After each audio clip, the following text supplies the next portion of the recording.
Hey y'all, how are you doing? Now I'm from the South. I'm just, sitting here drinking some tea. No, I'm not. Okay. But anyway, I thought I'd be Southern for a second. How are you guys doing? I hope you're well.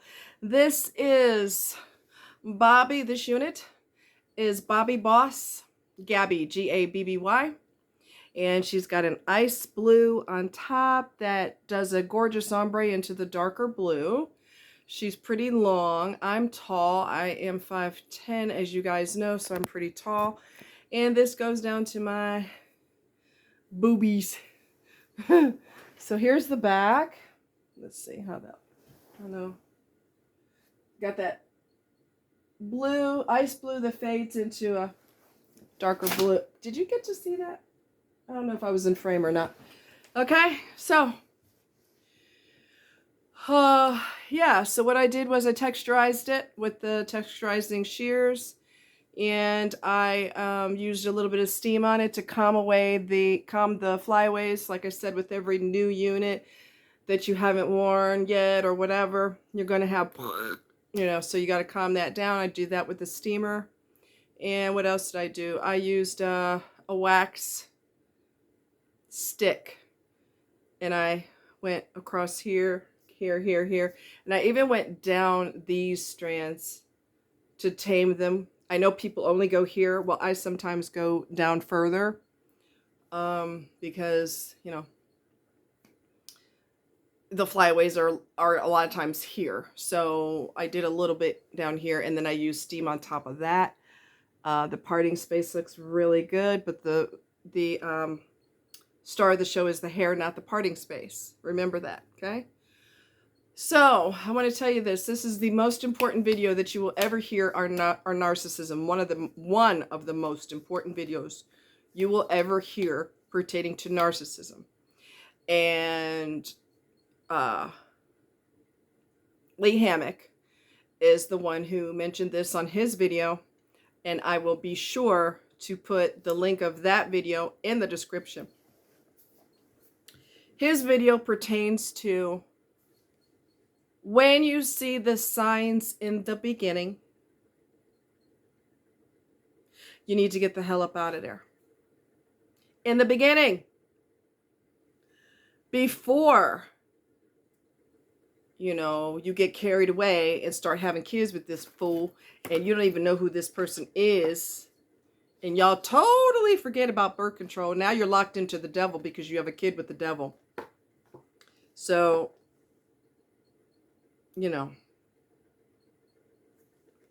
that's what's going on there. You got to be careful.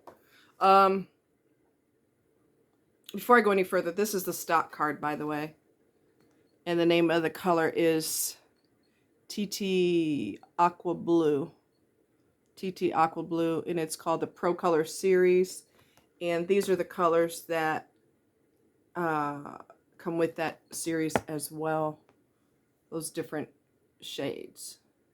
Okay, so I was sitting here looking at the card, so I'm like, I might as well tell them about that. And it's Bobby Boss, and it's called the Pro Color Series.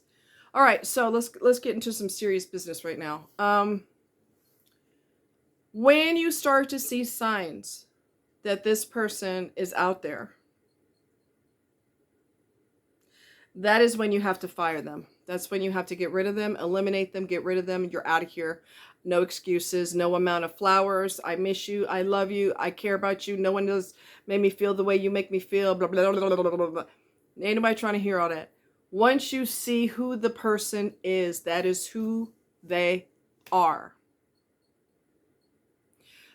I have been guilty of not getting rid of somebody right away. I've been guilty of that. And I'm going to tell you something else, since we're going there. When I was with Hippie, and I was with his ugly ass last year from May to August, which was the longest time of my life. It felt like a 40-year period. When he stopped dating me, he stopped taking me out because he's used to mommy and daddy giving him money. So, and I told you he's a case study. That's why I bring him up, because he's a case study. If you look in the DSM, you'll probably see his picture in there. And if you don't, you should. He's used to being a taker. He's used to mommy and daddy giving him money, giving him money, giving him money, giving him money. So he's accustomed to that. So he's not going to spend his precious money. If somebody is dumb enough to hand him money, buy him groceries, and yes, I've seen them buy him groceries, and they had some pansy excuse it was for his birthday or some other dumb shit, and that was a lie. They always hand him shit. That's why he is mentally disturbed. That's why he has brain damage. Okay? So once he stopped taking me out and he was sitting on his lazy fucking ass, that was my clue that he was no longer interested in taking me out. And because he wasn't interested, and mommy and daddy are not going to pay for your dates, they're just not. That's when I should have dumped him. Instead of saying, we're not going out anymore? What's up with that? He'd rather stay in the house, lay on his skinny, ugly scarecrow ass, and he would rather watch stupid ass Netflix because he's too cheap to have regular TV. Mommy and daddy aren't going to pay for TV. They already paid for your house to get remodeled. What else do you want them to pay for? Oh my God. Your mommy and daddy are paying for almost everything. So why can't you afford to take someone out? Okay. And you're above the age where mommy and daddy should be paying for your ass. Anyway. Enough of that monster, demon, bastard. Anyway, so in the beginning, when he stopped taking me out, that's when I should have got a clue, and that's when I should have backed off of him. Also, when we got into an argument, because, and it's the dumbest thing you ever heard. People go to the restaurant, if somebody takes you out, okay, they take you out, and you don't finish your dinner, you're stuffed, you had a big lunch, whatever the deal is, okay? What will happen is you're going to get a doggy bag and you're going to take it home. So you could have it later, or you could have it tomorrow, which actually works in your favor. That you're not eating it right now, you got something to eat later. He stood there and argued me about that because we had an argument about something else. So what they'll do is they'll bring up shit that has nothing to do with what you're arguing about because they're trying to do deflection. They're trying to deflect. So he was trying to deflect. You didn't finish your dinner when we went to Fazoli's. What's the big deal? I took it home. That was about A, deflection, and B, control. He's going to decide if you're going to eat your dinner or not. You're going to eat the whole dinner or else. There's going to be hell to pay. Who the fuck do you think you are? He should have gotten dumped then. He should have got dumped when he decided not to take me out anymore. And then when you start to do these micromanagey things with these pussy ass excuses, that's another reason why you need to be dropped. Okay? There's another person, the one I was engaged to years ago. Let's see, what did I do? The first time we went out. Get ready. You lied. You lied to me. He told me that his mother was living with him. Which is a bold-faced lie. He lives with her because he's too cheap to buy his own house. I told you that narcs love their money. That is the most important thing in the world to them. If you're in the hospital and they have to drive clear across town, spend their little stank money to drive clear across town to see you at the hospital, chances are they'll wait till you get released. Because they're not, especially with the price of the price of gas now, they're not going across town to see you in the hospital because that's too much money. Now, if one of their mistresses is in the hospital or one of their boyfriends is in the hospital, the relationship they have outside of you, then that person could be across the world. They'll fly to whatever country, whatever it takes, but they're not going to do that for you because they're still trying to impress them and still trying to pretend that they're a nice person to them. See? So, right. I should have dumped him then when he said that my mom lives with me. That was a lie, a lie, a lie, and a lie. He lived with her because he, like I said, he was too cheap to get his own place. Wasn't even going to get a place he could afford. He's going to live off of mama because mama encourages him to be a child. Mama is twisted herself. And I told you that narcissism runs in the family. So what you have to do is when you see these signs and symptoms in the very beginning, that is when you get rid of them. You cannot be, before you date, let me tell you something else. Before you date anyone, you need to not be terrified to be by yourself. Because if you can't handle your own company, what makes you think somebody else wants to be alone with you? You don't want to be alone with you, and I've said that for years. You're terrified to be by yourself. The idea of being by yourself puts you in a panic mode. That's not healthy. You should love your own company. Not to the point where you're stuck up and you become a narcissist and you're sitting on a throne and everybody else is a peasant below you. That's narcissistic thinking. Everyone's a peasant but them. So when you see the signs in the beginning, there will be excuses. There will be reasons, none of which are justifiable. Okay? So that's when you dump them. You're like, okay, I already see what's happening. That's not what I'm signing up for. I'll give you another example. Do you remember I went on a float trip with this person. He had tried to get with a friend of mine. That didn't work out, so he was trying to cozy up to me. He had made comments about my hair, which my hair is none of your business. Okay? You don't tell people, I bet that's a weave. I think that's a weave. That's not your mother freaking business. You don't tell somebody that you just met. You don't. You don't do that. Women don't like other women saying that about their hair. If you have a compliment, you say, hey, your hair is pretty, or your hair looks really good, or I love that color. But you don't say, I'll bet that's a weave. Because if somebody wants to backhand you, you shouldn't be upset about it. There's some things that are just improper and you don't go there. And you damn sure don't go there when you first meet somebody. So that was strike number one. Ask me, which wasn't a strike, but ask me, do you have a boyfriend? No. Are you married? No. Why? Because men are stupid. That's why. Not all men. I've told you guys 100 million times. I've got a friend. We're still friends. I've known him since I was 18. So no, I don't hate men, or else we would not last more than a day, much less all these years of being friends. Okay, so knock it off. I'm a man hater. No, I just hate stupid idiot men who have no respect for women. And I don't even hate them. I don't waste time with them. So he thought he's going to, schmooze up to me. I dropped him before we went out, which we're not even a couple, so I can't really drop you per se. But I don't want to go out with him. I went cold turkey on him, and I blocked him. The reason why is because he has no filter. He has no filter. The comment about my hair is none of your business. Some women have lost their hair because they had cancer. That's not my story, but some women have lost their hair because they've had cancer. So when you make little snotty ass comments about someone's hair, you don't know how sensitive they are about that. So your best bet is to have some etiquette. Your hair looks really, really pretty. And that's it. Where they got it from, if it's natural or not, isn't any of your business. Okay? Don't go there. So anyway, no filter. What else? Didn't have, he just doesn't have any social etiquette. He doesn't have any manners. What else did he do that pissed me off?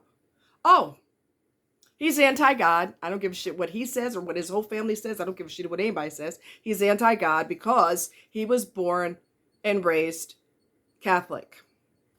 They have so many rules and regulations that some people, not all, but some people that were raised Catholic go the exact opposite. I grew up with this crap. It was shoved down my throat. I'm done with it. I'm done. And then they go way overboard to the point where they're like, don't talk to me about God. I'm done. Some people go that overboard because sometimes if you push too hard, you push them right out the door. So that's what happened with him. I didn't know that. Well, I found out because he made a comment about, I made the mistake. I'm sorry. I was talking to him like he's an adult. My bad. My mistake. I made a comment about a spiritual experience that I had had. First thing out of his mouth is, That's bullshit. That's it. We're done. That's it. We're done. Now, when my friend, I told her why I didn't want to be bothered with him. And she went back and told him, which I have no problem with it. He needs to know that he needs to grow up. I don't know how in the hell he was a cop for so many years, because he don't have the common sense God gave spaghetti. He seems like, he's so dunce. He seems like the type, stop laughing, y'all, it's not funny. He seems like the type to shoot the witnesses instead of the suspect. He's not all there, okay? Unless he's lying about being a cop, which wouldn't surprise me, because he's a dunce. And you have to have social skills to deal with the public. What do cops do? They deal with the public all the time. So something ain't right with him. It's just not right, okay? Anyway, she went back and told him that, well, these are the reasons. Because he got his feelings hurt. He got his ego hurt. Your friend dumped me before we even went out. That's the first time I've been dropped before we even went out on a date. She's like, well, you know, she told you something that she experienced, and you said that was bullshit. And you know what he said? Yeah, that sounds like something I'd say.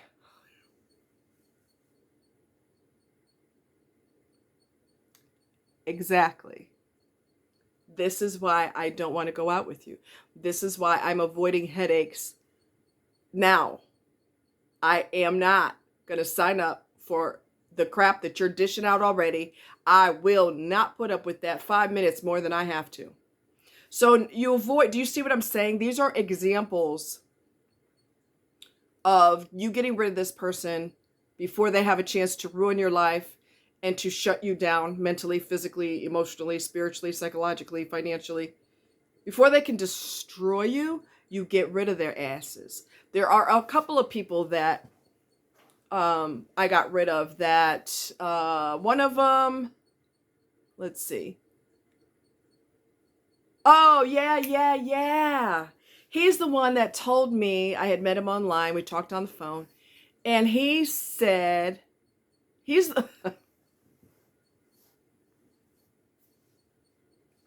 said, I'm a straight up motherfucker. I said, well, what does that mean? Oh, no, you're going to find out. No. No, what exactly does that mean? What does that entail? I want to know what I'm dealing with. I'm just saying, I'm a straight up motherfucker. Never gave me a straight answer. But then I said, I bet you don't act like that around your parents. Oh, no, mom and dad, that's a different story. No, I don't. Yeah, exactly.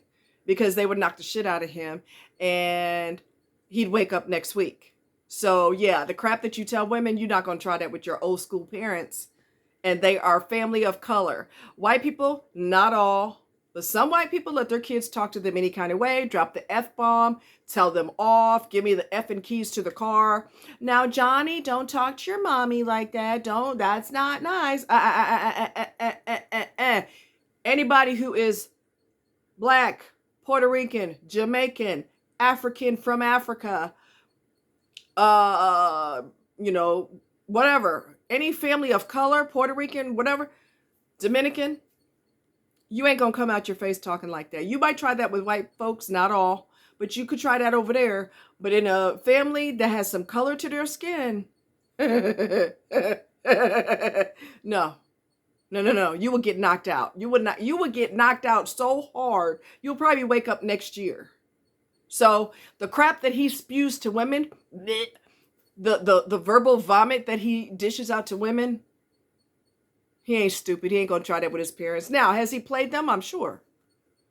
If they found out, there would be hell to pay. But no nice person, mark my words, no nice person is going to call themselves a MFer. Nobody. Can you imagine? My name is Brian, and I'm really a good guy. I'd love to take you out sometime. I've saved people from a burning building. I feed the homeless. I helped an old lady clean around her house and around her yard because her husband died. You know, I cut my other neighbor's grass because he hurt himself and he's on crutches. He can't cut his grass. So I cut his grass for him. And, oh, and I forgot to tell you, and I'm a straight up MFer. You want to go out? Ain't nobody going to do that. Nobody who's a nice person does that. Okay. So there are, as much hell as I've been through in life, there are many cases where I escaped.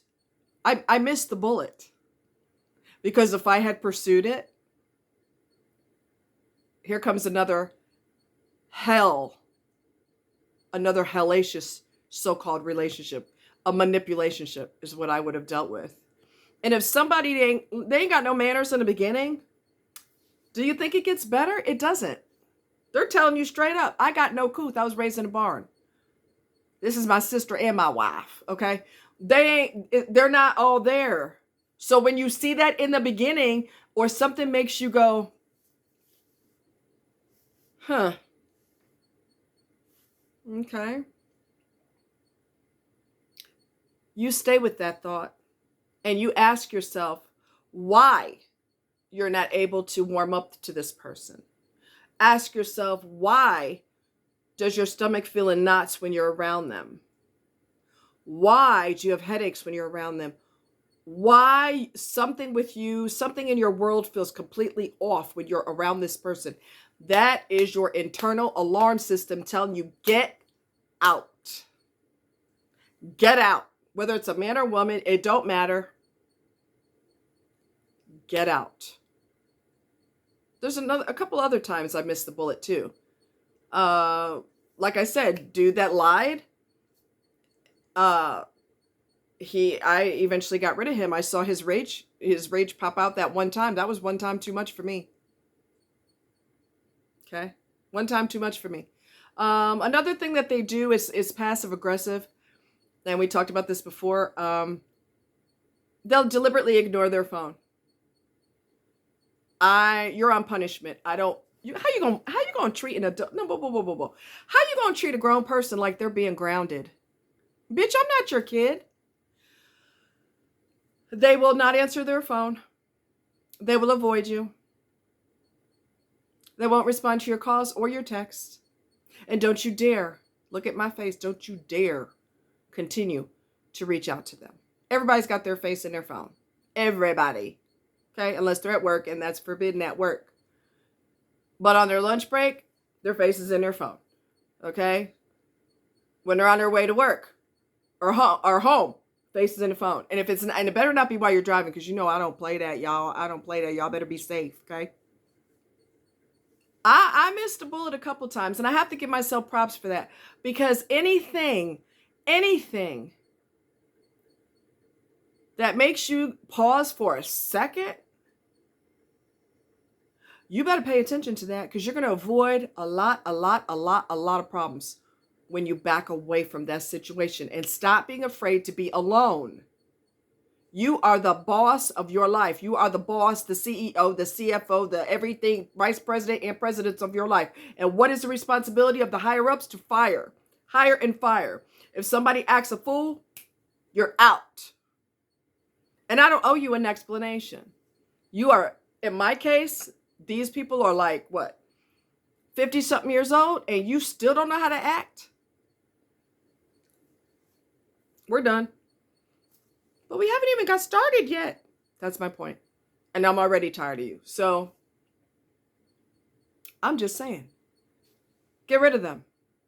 So, you don't have the opportunity to say 2, 3, 4, 5 kids later, but I love her, but I love her, but I love her. Look at the warning signs in the beginning. Pay close attention to it. You understand what I'm telling you? I'm going to put Lee Hammocks' video in the description. I saved it to my likes in YouTube. I will watch it. I watched it twice. I'll watch it again. Because this is the message. He's a narcissist. He's warning you. If you see something in the beginning, get out of there. That is one of the most important videos ever. And one of the comments under that video is from a lady who is a She was a psychiatric nurse. Blonde moment. Blue blonde moment. Anyway, she was a psych nurse, and she said, "Thank you for." I'm paraphrasing. Thank you for what you're doing. It don't get no better than this. Exactly. Exactly. It's coming directly from a narcissist telling you, don't put up with that mess. Get out. Get away from them. So back to no contact. It's extremely childish. You can imagine children doing it. I'm not your friend, and I'm not talking to you anymore. That is what children do. Narcissists are adult toddlers, so they will do the silent treatment because they are underdeveloped up here, and they have significant brain damage that cannot be repaired. No matter how much psychotherapy they've had, they cannot be repaired. But Lee has been to psychotherapy for 5 years, and he's learning better tools. However, he will be the first person to tell you, I sometimes backslide into my old habits. Right. They've got brain damage. The size of their hippocampus has shrunk. It has literally shrunk in size. Their prefrontal cortex has issues. I did a video on that. Search through my channel and you will see a video. It has a picture of a brain, and I go into specific details according to the research that I did, that I researched, the research that other people did, and I passed that information on to you about how their brain is not, it's not formulated like, how can I say? What is that on the ceiling? God, I hope that's not a critter. Oh God, I can't stand that. And it is a critter. What the hell is that? I don't know. But on that note, I'm out because I have to kill that thing. Anyway, y'all be good. Much love. And I love you. And yeah, I got to get out of here. But this video, besides this one. But anyway, the video about this thing got me distracted. Oh, the childishness, how, I'm going to stop talking to you. I'm not your friend. I'm not going to speak to you. Drop their ass. I'll tell you what, you'll have radio silence, which is what Hippie said to me. You'll have radio silence from now until the rest of your darkened life. How's that? You little bastard. And his parents are not unattractive. They're good looking people. So how they created a kid so ugly, I have no idea. That's an ugly sumbitch. And you know what else? And I'm not being mean. I'm keeping it real. You could be a good person, but be unattractive. But people will overlook that you're unattractive on the outside because you have a heart that's the size of Texas. And people automatically draw to that. But when you're ugly on the inside and out, baby, there's no fixing that. There was a lady that talked about that under one of the videos. She said, yeah, the same thing that I loved about him, I hated afterwards. Exactly. And he loves his hair. Hippie loves his hair. You'll see him when we were hiking in the woods. He's doing this number. Because that's the woman that he is coming out. Okay. Even women don't do that. And he thinks his hair is the most beautiful thing in the world. And once I seen that he was what would be the word? Ugly on the inside. His hair looks hideous. It looks like a dirty, filthy mop. Because when you're ugly on the inside, everybody can see that. When you're unattractive on the outside, but on the inside, you are the most beautiful person people have ever met. That is what they will remember. So your beauty on the inside is much more important than the outside. But if you're raw and ugly and raw sewage and funktastic on the inside and outside, so quit laughing, y'all. It's not funny. When you're like that on the inside and out, you're done. It's a done deal. You're done. There's no help for that. But anyway, y'all take care. Much love. Pay close attention to the signs. Red flags, baby. Pay attention. They are in your face. Pay attention. Anything in your body that's your internal alarm system that is telling you, something ain't right. Pay attention to that. That's going to save you from having some massive headaches. It saved me. There's multiple people that I got rid of. And when I look back on it, they could have destroyed me if I would have stayed with them. And I escaped. I want you to escape too. Much love. Bye.